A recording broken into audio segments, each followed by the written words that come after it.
can we give it up to that amazing panel, Jamie, Gloria, and Alvina? Like, I was leaning in. Did you guys see me, like, leaning in? Because you were, like, speaking to my soul. Like, who came up with the title? Okay, like, did you speak to my mom? Because she, like, honestly, like, what do you do, Amani? I mean, for someone who's been in, like, 5 different industries without the security of tenure, I feel like you spoke to my mom. Like, Amani, what do you do? What do you do now?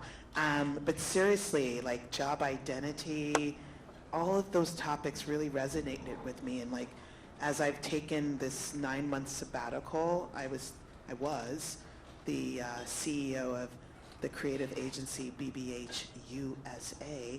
I left there in December of 2022, and after 30 years of working nonstop as a foreigner in foreign lands, just going from like one industry into the next industry, I decided to take a much needed break because I started BBH in the middle of the global pandemic. Someone should have given a girl the heads up that may have not been the best thing to do, and turned that agency around, and I'm very proud of it.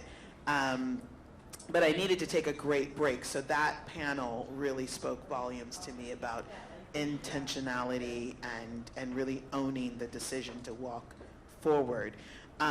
This topic is so important, closing the deal.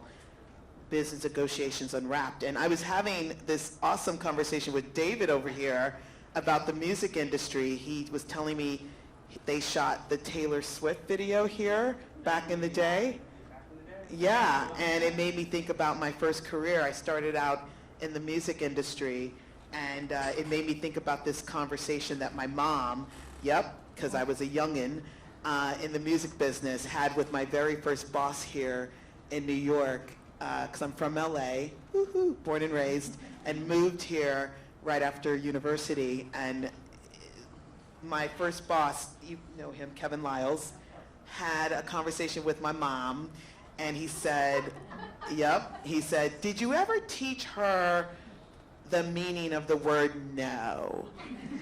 And my mom calmly said to him, oh, Kevin, you will come to learn that with Amani, everything is about negotiation.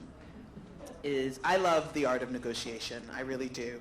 I'm one of those weirdos, and I've made a lot of good deals and I've made a lot of bad deals, but I was fortunate enough to have a lot of really smart people, a lot of really smart lawyers around me, and I've learned a thing or two along the way. Today's discussion will be all about negotiations. We will not, in 25 minutes, be able to go through everything, sorry, but we're really lucky to have 2 brilliant board members with us today that spend their livelihoods talking about negotiations, and they're here to share lots of tidbits and learnings with us so that we can walk away a little smarter, a little better fit to try to negotiate in our daily lives. KERI-LYNNE, known as KL, let me introduce KL Shaw to you. She is a passionate person dedicated to driving meaningful change in careers and workplace cultures. As the CEO and founder of the Salary Bump, KL is committed to empowering professionals to achieve their highest earning potential, and helping them recognize that they can have both what they personally value at work and the compensation they deserve, which we love. KL thrives on unraveling intricate challenges and turning them into stepping stones for advancement.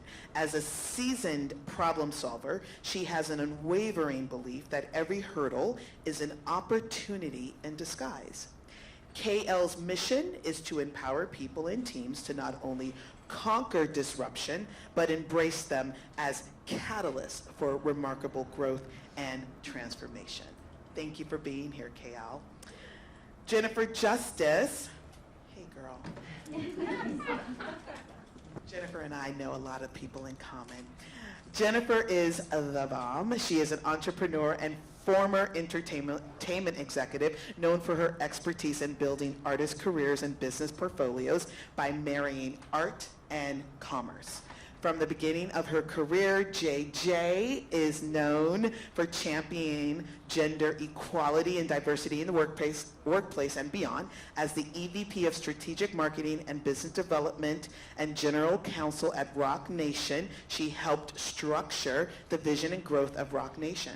She served as Jay-Z's personal entertainment attorney for a total of 17 years, yep, as well as Beyonce's personal attorney while at Roc Nation. Now in 2019, JJ found the Justice Department. I feel you need a TV show. That's like such a name, right? It's coming, it's coming. I know it is, girl. Netflix, here we go. A business strategy and business development company, as well as a law firm that works with female entrepreneurs, executives, talent, brands, and creatives to build and maximize their value, focusing in the areas of consumer brands, tech, finance, media, entertainment, and fashion. JJ also hosts the fast-growing podcast, Taking Care of Lady Business, has been named a game changer by Goop, by InStyle as one of 50 badass women changing the world, and on Billboard's Women in Power list 3 times. She has been featured on The Today Show, Tamara Hall, CNBC, Yahoo, Intermix, The Skim podcast, Kara Golden's podcast, and is a regular contributor on NBC News. Join me in welcoming both JJ and KL to the board. I want to thank you guys for doing the poll that Danielle sent out. A lot of good, questions came back to us. It was really interesting to read your challenges because there was a very similar theme that came back in response to what keeps you up at night, what's your biggest worry when it comes to negotiation. And those themes were fear, uncertainty, anxiety, not understanding the market. And this was in the poll that you guys all took. And this is all understandable. I mean, there's a lot on the line when it comes to negotiation. And even for someone like me who loves to negotiate, there's still trepidation when I go into every negotiation. Even though I want it to be a win-win situation, I still have butterflies in my stomach. There's still a lot on the line. I don't want to lose the deal, but I do want my unequal fair share.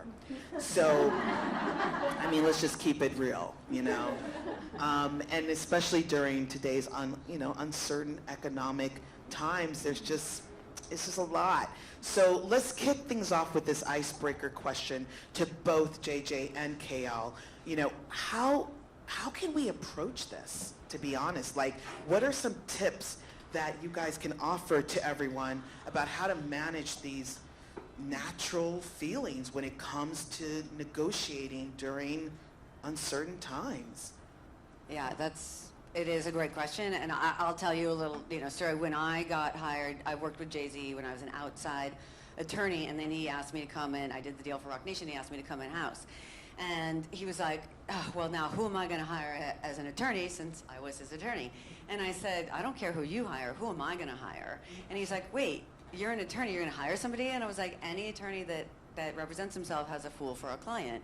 And I think there's a big misconception that lawyers in general can, they only represent big companies, or they're too expensive, or, you're supposed to negotiate the business deals and then you hand it over to an attorney, and that's just wrong. It's that's exactly what I do, is negotiate business terms for my clients so they can step out of the way and be good cop, because they can throw me under the bus when we ask too much every day, which I'm fine with. I've rolled under the bus my entire career, and I'm very good at it. But, the thing is about negotiation is that's what I do. I'm really good at. I don't go to a publicist and say, give me 5 tips to, getting in the Today Show right now. But I get asked all the time, give me the 5 best tips for negotiation. And my first 5 are to hire somebody to negotiate for you. Okay? That's what they are. The next are, yes, you can't always do that, right? And you have to be in a room, etc.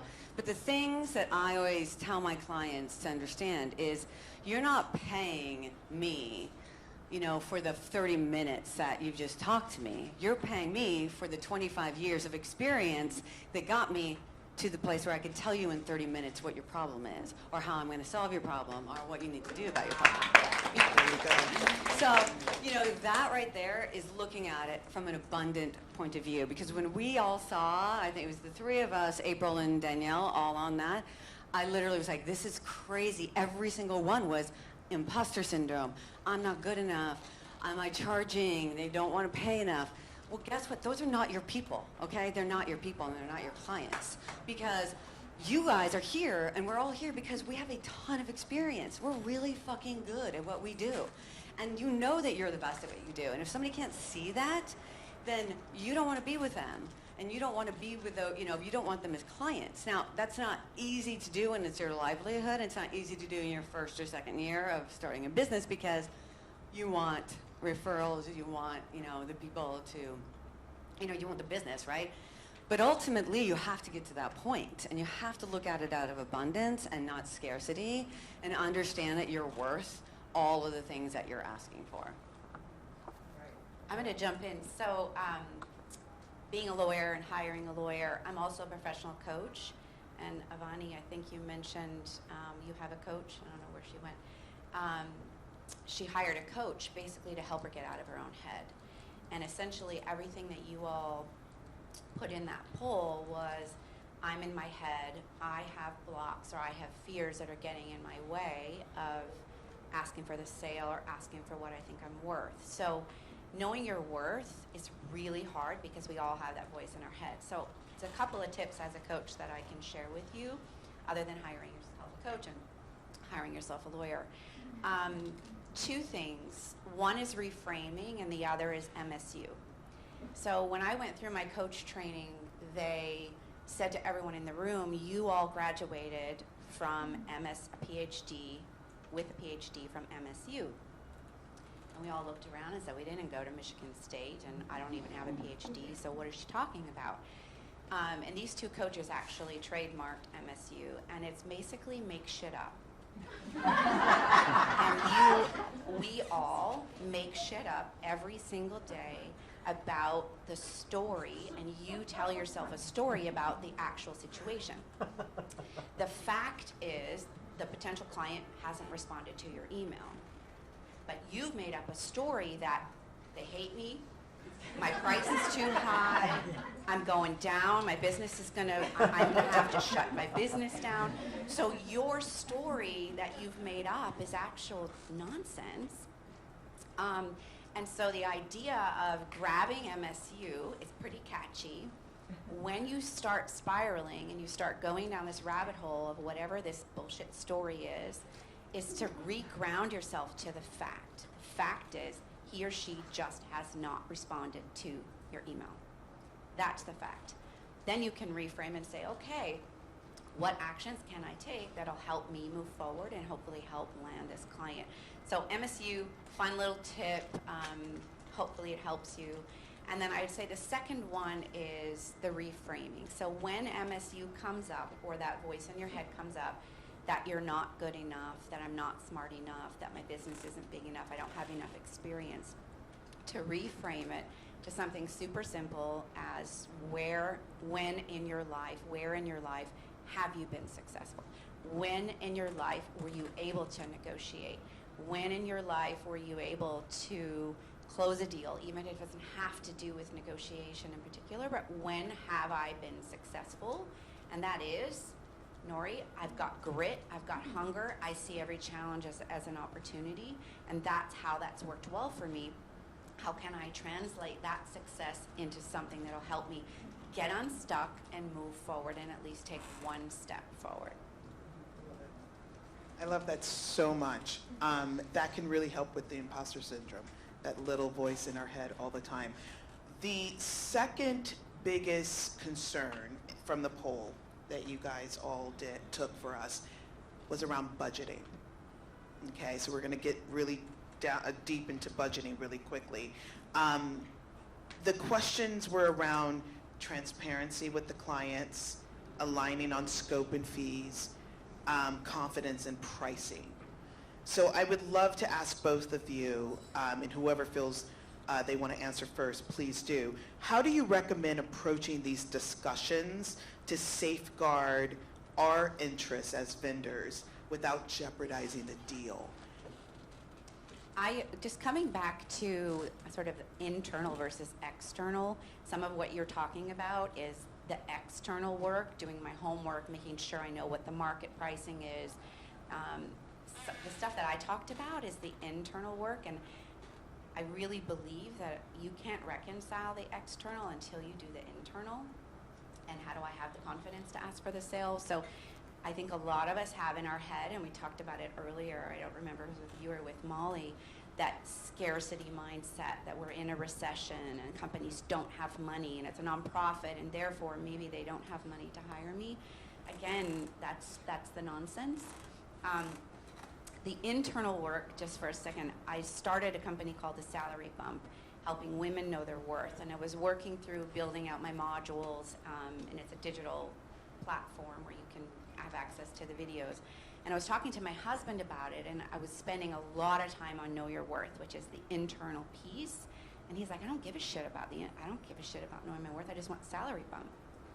And I thought that was super interesting because, again, for me, that's the external, and a lot of people can't reconcile the external until they do the internal. So you might have some great tips on closing the deal in terms of the budget perspective, but I just wanted to make that note because I think they're so intertwined. Yeah, I think a lot of it is about limiting beliefs, right? And just telling yourself, all of my past experiences have shown that I got to this point. You're sitting in this room, you're here for a reason, right? I mean, April is very picky, so.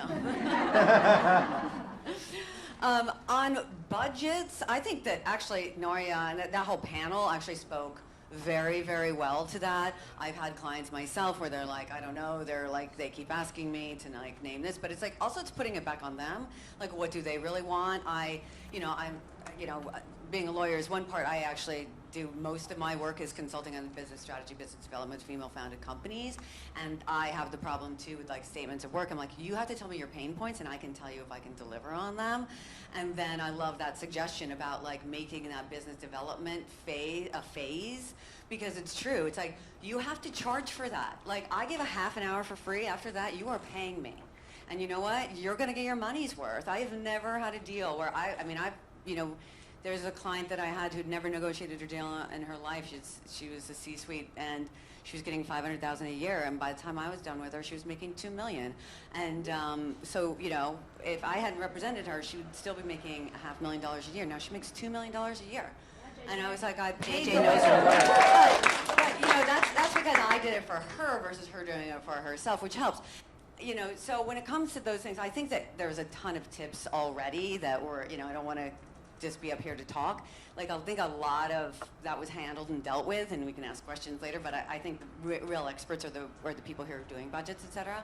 But for us, like it was really about like making sure you're investing. There's a new client of mine that was like kind of nervous about my retainer, and I said, look, until you invest in yourself, like you're worth it, and I'm going to make it worth it to you, and you have to understand that, and you have to like take those words and then apply it out to other people, because you can, and you're all here because you deserve it. And I just like, it just hit us so hard. I haven't stopped thinking about it. It was like last Thursday or Friday we got this information. I was like, all these people in here, I mean, I wish one day I could like hire you all to do something for me. You know what I mean? That's how much you are worth.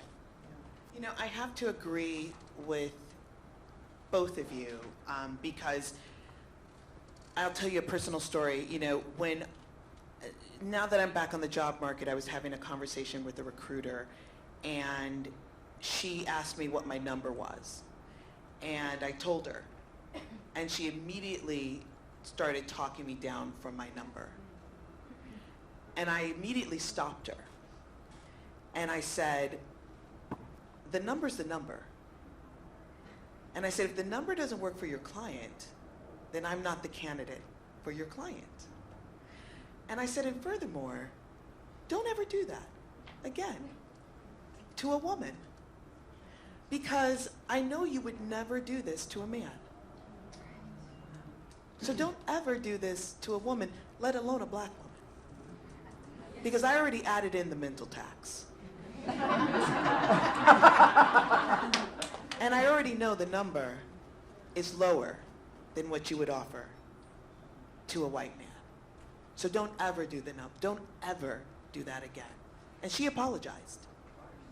So when I saw this in Nepal, because I came from the advertising world where they were gray with the scope, oh, we don't know what the budget is.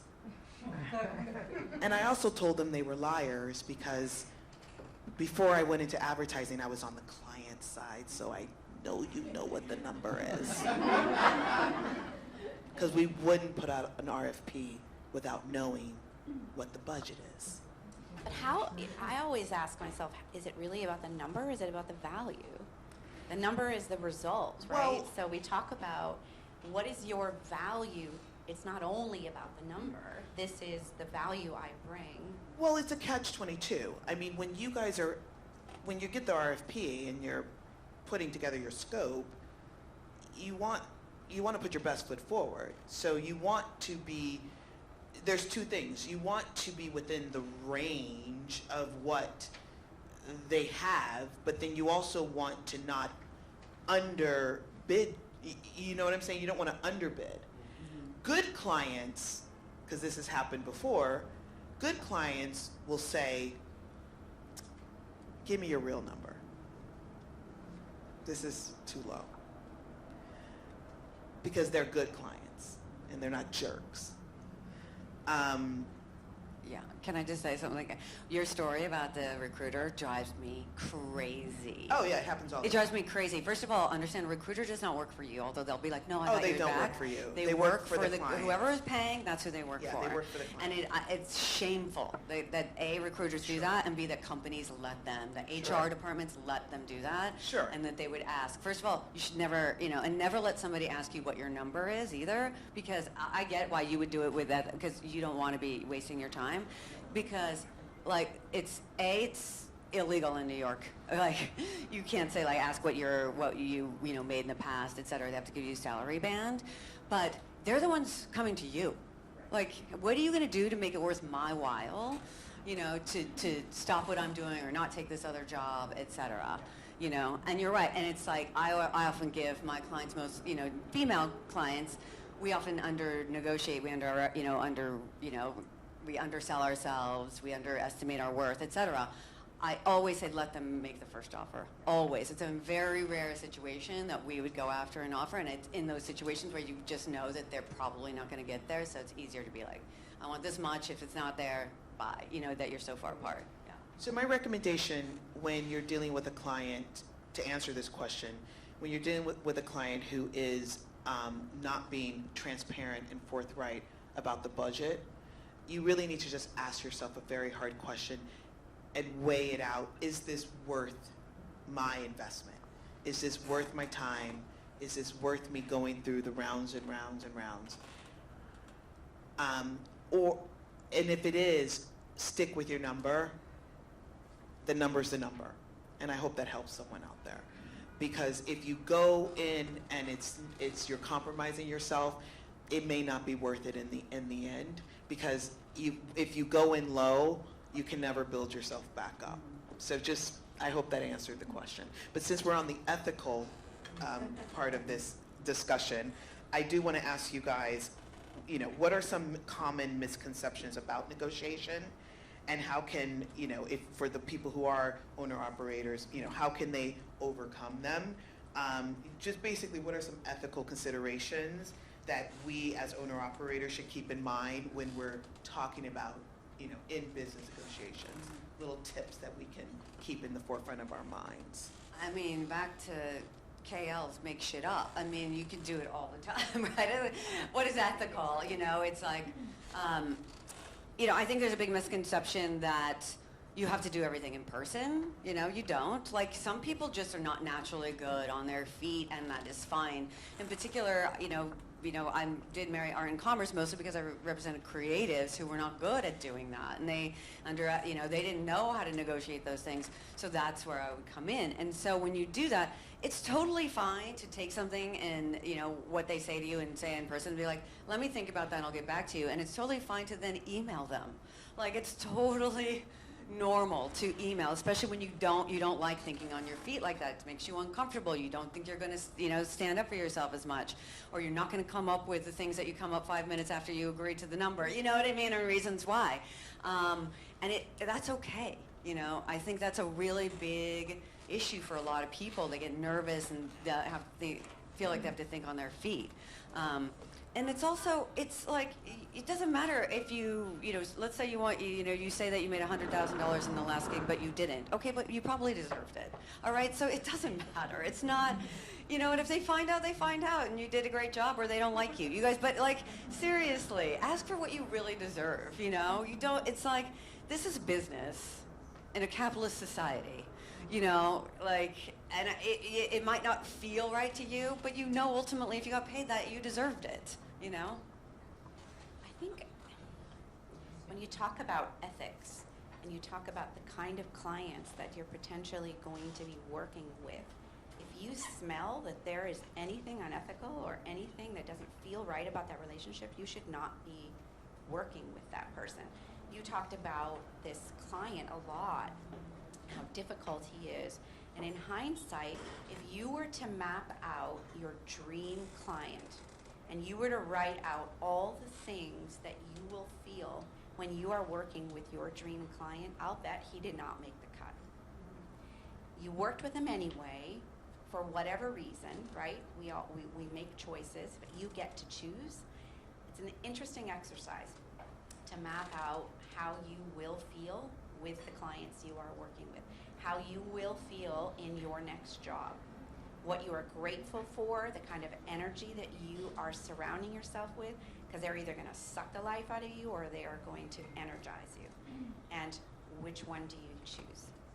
And if you choose the one that sucks the life out of you, just know you're making that conscious choice. I'm making that conscious choice right now because I have bills to pay, I need to pay my mortgage, or I am saving for my retirement home, whatever the reason is. But be conscious about the decisions that you're making, and think about it from an energy flow, or if any of you follow the law of attraction or manifestation, you are what you think. You are a result of the people you surround yourself with. You are your energy, and if you are attracting negative shit, and it'll stick to you, and you will not have openness to any of the positive. So it just came to me when you were talking about this client who is difficult, and just wanted to put that out there. Or you can just charge them 25% more, right? Right? And extend that contract. Well, this has been amazing. I want to open it up to questions. If anyone has, yes, sir. I have firstly, so good to hear you. Thank you for everything. And it's rather comforting to hear that everyone here has imposter syndrome. Something that was on my list. I still have it right now. But I don't know if this is a longer conversation, so you can answer immediately. But one of the things, especially for those of us who are in sort of brand strategy and all of those things, how do we price something that is essentially it's not working dollars, but has serious IP and value implications for the company? Like, you know you're going to pay whatever hourly rate, which is competitive, but you're going to be making millions for a client. Is there a way to do something that allows you to sort of benefit from that in some way? And I don't know if that's a... You mean like an ongoing royalty or something? Yeah, exactly. Yeah, there is. I mean, there's absolutely, but you know, that's got to be very, very clear up front. I think obviously in the big massive Fortune 500 companies or anything like that's going to be very difficult. But even a smaller, scrappy startup, if you're willing to take a little bit less up front for a back end, absolutely, especially if you're starting a new product, a brand, you know, something, an offshoot. You know, I know a lot of agencies in particular, you know, start brands, you know, for some of these companies to become stale and old, and like, you know, something like that. That's absolutely a way to do that, in particular if they're, you know, you feel like, or they feel like, you know, the upfront investment financially is not worth it, you know, to pay something like in a back end capacity. But you have to be really building IP, you know what I mean? It can't just be an idea, it has to be an actual, you know, something IP, a logo, a product, or something like that. I think a lot of people would be open to that. But, you know, the challenge is, you know, you want, let's say you took, you know, 10,000 instead of 20 and you took a back end, you have to be prepared for the fact that you're then handing it over to them to execute on everything, and if they don't execute it on it, then, you know, it's, your back end's no longer there. I've seen Yeah. that sort of thing, where they've done branding, done everything, handed it off, and seen it just execution. Both. Something that I found helpful in my business is I'm a professional coach, and I knew what I didn't want to do, which was coach one-on-one and charge whatever I charged per hour. That wasn't where I wanted to spend my time, so I found a way to scale it so that I could sell a model that's scalable and then charge more for the one-on-one. I don't know if you're in a business to be able to do that, but the scalability piece was the part where I said, okay, it's just driving eyeballs. The more people that I can get to be part of this, that's always generating revenue, then I can be a little bit more conscious about where I put my investment and my energy, and equity or whatever else. Take a piece of how the salary bump that they get, or just a flat fee. So I've struggled a little with this. When people ask me for intros to connections because they want to, you know, cultivate like luxury brands, right? So I have this ask right now with a retailer who wants to get in touch with luxury beauty brands, and they were like, just, you know, charge for the time it takes you to make those connections, find the right person. But in my head, I'm like, if this brand ends up selling with you, right, you're going to make a lot more than the 2 or 3 emails I had to send and use my name to get your foot in the door, right? So do you have suggestions on how you model almost like networks or connections? Yeah, that's actually part of my business. Okay. That's what I do. Like, and that's one of the things. Like, so, you know, obviously I worked with Jay-Z for a long time. I would do a deal and I would get sent a $5,000 back every single time. And he already paid me, right? And I found that, like, you know, or once I did an intro and I got a Birkin bag. It's true, and it was for men. And Rebecca Minkoff and I, who I know many people here know, is a good friend of mine. We went out to lunch, and she's like, "What do you think is happening with women that, like, we're not, like, capitalizing on our network?" And then I said, "Well, because we need to pay each other for that." Okay, like my network, again, it's back to the 5 minutes. It's you know, my network's from 25 years of working, you know, and so yeah, I do that. It's part of my consulting, and it's called network mapping. Many PR people do it too. And you're like, you'll pay me, and then if there's a deal, then I get a percentage of the deal. By the way, men just do it and give each other, you know, watches constantly. Like, that's just part of their life. They don't have to talk about it, and we shouldn't either. We should be saying like, no, this is my. It's not. Again, that would be paying you for 5 minutes of your, instead of the 30 years that you've been cultivating that. Right. Yeah. Thank you. Mm-hmm. I'm not Jay-Z, but I felt like No, it's not. Neither am I, by the way. Okay. But you still should get paid for it. Neither am I. My point being, it's like he didn't have to give me those bags every time I did a deal that was like separate, and then he was just one of the 10 different types. I have a lot of great bags. Yeah, a lot of bags of them. Yes. Then when I went to buy them myself, I was like, these are expensive. The music industry had perks, so yes. I was curious if you have some type of formula or process that you use when you're determining what your price or number is when you're working with a client, because I've had a number and I've put it out, and then I find another number works in a different environment or scenario, and I was just wondering, as I'm fumbling through this process, are there tried and true ways that you kind of arrived at what that number is for someone? Are there questions you ask them, or market analysis, or how do you go about So my analysis is really wonky. I literally take what I made at my last company, and that's what I charge. Oh, wow. Okay, well, we need to talk. Come on in. Yeah, I literally, it makes a no couple of sense. you- It makes no sense.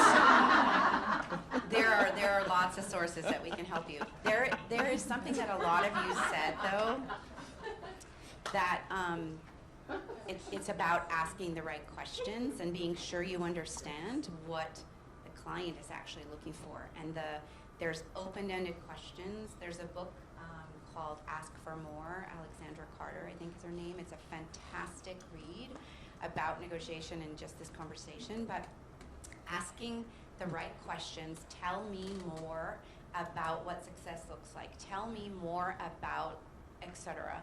Tell me more about that. Dig in deeper. Practice your active listening and ask open-ended questions, because you could be going down a 4-month rabbit hole and you've wasted everybody's time. You found a good solution in the end, but being sure that what the person is looking for is something that you want to deliver on. But ask those questions, repeat it back, what they said to you, reframe what they said. Did I miss anything? And just be really sure that you're pitching or proposing on exactly what it is that you're talking about and not spinning your wheels. And then I don't know if there's other market research. I'm sure there's a million other sources within this room now and, within the network. Once I Don't know, listen to me. that's what I'm talking about. Like, I've got it, I've got a clear roadmap. I can see 3 months, 6 months, 3 years. We'll have to put the number. Like, do you ask your friends, like, hey, what are you charging? Like, should this be $350 an hour, $1,200 an hour? Like, where do consultants like us get those kind of ranges? Benchmarks. Yeah.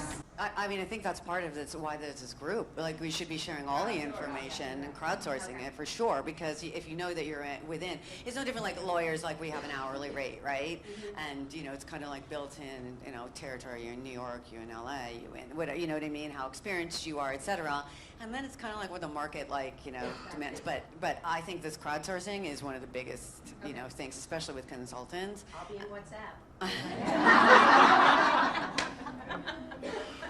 When it comes to Amani's situation, there are a ton of websites that can tell you exactly what the ranges are for CMO in New York, number of years of experience. You can get a lot of that information and data. And one other piece of advice, you should never give a number like Amani did. You should always give a range. If you have to give a number, to Jennifer's point, always think about it in ranges, not in pure numbers, because you back yourself into The a range corner. has to be the bottom, though, because that they'll go to the bottom. Well, apparently, don't listen to me. I thought I was doing quite well with my Because if you give a range, I mean, I always feel like that's like giving them like, well, here's the highfalutin number that no one's ever going to pay me, and here's the actual number at the bottom that I always give a range, KL. I always give a range. Okay, good. Because I would love that. I always give a range. I give very high ranges. I have the exact opposite advice, honestly. I do, just because I know with women in particular, it's very hard for us to do that. I really put it on them. Again, they're the ones coming to you to say that they need your work, and so they know, like Amani's point, they know their budget, and they know, and they know what they know their budget, they know what they're willing to spend, and they should give it to you, because literally 9 times out of 10 when I'm talking to my female clients, they are always surprised. It's always higher than what they thought it was going to be. And to be honest, and we have to wrap this up, just think about it this way. It's really a jerk move when clients don't give you their budget. Yeah. Because trust me, I was a client for 27 years. They know their budget. So it's just disingenuous. It's not fair. They're really they're putting you on the back foot. They know their budget. They would not engage you. They would not have the conversation with you if they did not know their budget. So it was always, when I went to the agency side, it was so distasteful to me when I would have the conversation with the brand and they were like, oh, we don't really know the budget. And I would say, let me just remind you, I sat on your side of the table less than 2 years ago. And then the conversation would change because they knew I knew. I think the challenge comes with the smaller brands, right? So emerging brands, like penny pinching. So we do an intake form and the client reaches out, and I used to be like, what's your budget? And everyone would say like, don't know, TBD, TBC. So we've now made it hard coded. Is it 10 to 20? Is it 20 to 30? There's no, you can't send in the form with that. They know a range. And we didn't put less than 10 because it's meeting up the people that are really just fishing because they don't, they're like, I know I need help, but I don't even know what I need. I don't know how much it's going to cost. And they explore. Hours of my time, hours of members' time goes nowhere. And so getting to the sense of knowing what your bottom line is. And we know members will do for less with equity, I'll do for this. And also have that flexibility if it's a really amazing brand and you love and they're early stage and you can get in there. I think that's where a lot of consultants struggle is these smaller companies that need a lot of help and they have limited funds. And so finding the right number that could be a great brand, it'll be fun to work on and you'll take that some time, or that you want to push it to a certain degree and you push too hard. And that's part of it too. It's like, it's not your fault if they can't afford you, it's their fault. You know what I mean? It's like certain brands, it's like maybe you need to raise more money or maybe you're wasting it here. It's not like, it might be fun, but you know what, it's like, but it doesn't mean you're gonna, spend time away from your kids to do it. Just a very quick question, so we're wrapping up. Equity. So when they're dangling that as a carrot, if there's no valuation, how do you know what's good? Well, that's just it. It's like you don't. Equity is that nebulous thing, you know what I mean? So you really have to know the founding team. You really have to know who, how they're going to execute. Are they really funded? What is the equity? Is it options, equity, warrants? What is that? When does it vest? There's a lot of different nuance to that. And when, when do you get it? Is it accelerated? If they, if you get accelerated vesting, if there's a change of control and they sell the company, do you still get yours or does it go away? How long? There's so much nuance to that. So there's no one answer. Just like, all of you are different kind of consultants. So it's hard to deal with all, answer all your questions that succinctly for all of it. Equity is very nuanced. Well, thank you. I think we have to wrap. Thank you so much. We're going to have some lunch.